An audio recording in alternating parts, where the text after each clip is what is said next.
Welcome to JasonWhiskyWise. My name is Jason. Welcome to this whiskey review where today we're going to be looking at the Nikka Miyagikyo single malt whiskey. Now this is part of the Nikka portfolio, so if you actually have missed any of my videos, I'll leave a link in the top corner to my playlist as I cover Nikka from the barrel, the Nikka Coffey malt and the Nikka Coffey grain. So the Miyagikyo single malt whiskey is part of the two distilleries that Nikka have. One being the Miyagikyo and the second being Yoichi. Well, actually, Yoichi was founded first, and then the Miyagikyo distillery was founded in 1969 by Takesuru, as he wanted a distillery that was going to be without peat, but at the same time having a nice fruity character, but with a bit more sherry cask influence to the actual whiskey, and that's where you've got the Miyagikyo style.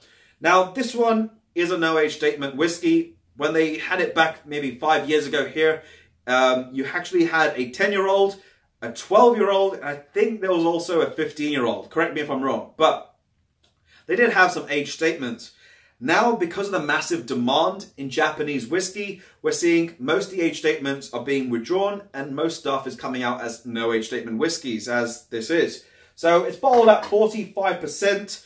I've got the last heel again off this bottle, which is just something that I found that's being a trend with almost all my Japanese whiskies at the minute. I'm running out of them as it's happened to be. Now, the actual distillery is the Miyagikyo Distillery. They are owned by the parent company, the Nikka Whisky Distilling Company Limited. And the price point on that bottle was around about, I think I paid £68 back a year ago. It's now at 75 here in the UK market. It has got a fairly pricey price point when you look at it in terms of price, but we'll judge that at the end because we want to look at the actual quality of the whiskey. Is it an exclusive? No, it's not. But if you do find the 10 or the 12, those are exclusive, so pick yourself up one because they're not going to be produced again or for a very long time.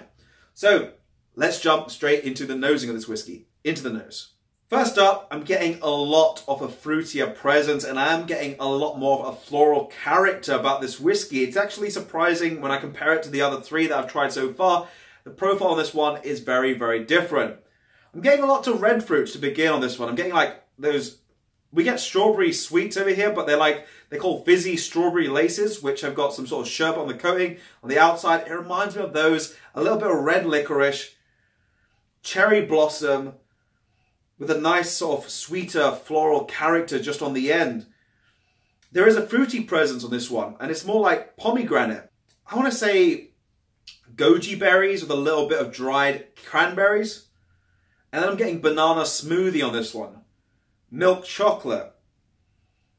And there's something which really just, for me, just gives me these sweets that we used to get when we were younger. It's like a little ball, and it was like a mixture of vanilla and strawberry. They used to call them vanilla and strawberry cream soothers. It reminds me exactly of those. Just a nice sweet, but at the same time combining those two flavors together. Really easy. I've said that a lot. I think it's just something about these whiskies from Nikka just makes it so approachable on the nose. Let's get into the palate next. Slanger.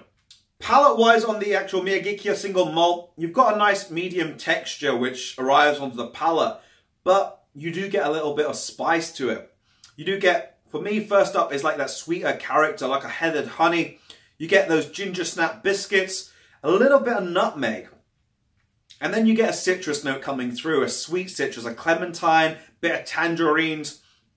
Now you're getting into your dry fruits as it starts to dry out on the palate. Not a dried oak, but dried fruits, raisins, sultanas, dried dehydrated apples, and a little bit of a note of tobacco, which I wasn't really expecting on this whiskey. I was kind of hoping the exact same notes on the nose, but it's completely flipped onto the palate.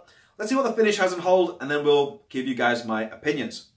So, finish-wise, on the Miyagikyo single malt, the overall finish for this one is, I'd say, a medium length in its finish. It's got that candy ginger character coming through now. Again, I'm getting dried fruits, but it's like dried apple. There's dehydrated apple slices. Again, also with this, again, dried orange slices. As you're getting a combination of a very nice fruity character, but they're almost a bit too dry for my liking. A little bit of sultanas on this one, and a faint hint of milk chocolate just on the end. And in terms of my rating, I'm going to give it an 87 out of 100. I'm going to be comparing this one in the next video to the Yoichi, which is the other distillery. But they're exactly same price points again. For an OH statement, around about £75. Do I think it's worth its money? I feel it's a little bit pricey again. I know they're under a lot of sort of a demand for their products, but again, you need to be looking at the character of the whiskey. If the nose, for me on this whiskey, the nose was pretty much the point that was like, wow. As you get into the palate for this whiskey, it then goes into the more of these dried fruits instead of the sweeter character.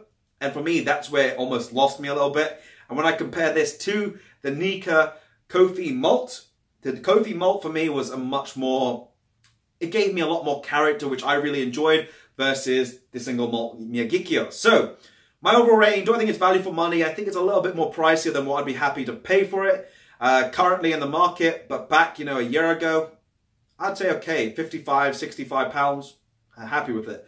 Doesn't need water, doesn't need time. This one actually can take a few drops of water, so feel free to experiment. If you want to play with ice as well, by all means, it's completely how do you wish to drink your whiskey. And also, it doesn't need time. Time actually might bring out a little bit more of a drier character, so do take your sort of understand where you find this whiskey perfectly when you are trying it. For me, I felt giving it a bit too much time, and as you can see, a lot of oxidization made it a lot more drier fruits come on the finish and on the palate, which I felt was very different from the nose of the whiskey. The nose is a great nose. But that's my overall rating, 87 out of 100.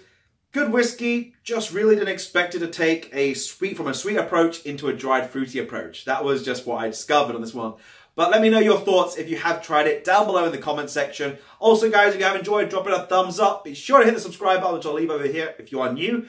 And by all means, if you have missed any of the videos from the Nikka series, I'll leave them on screen. But this has been me, JasonWhiskyWise, Mr. Bananas, and we'll catch you for the next video. Slanja.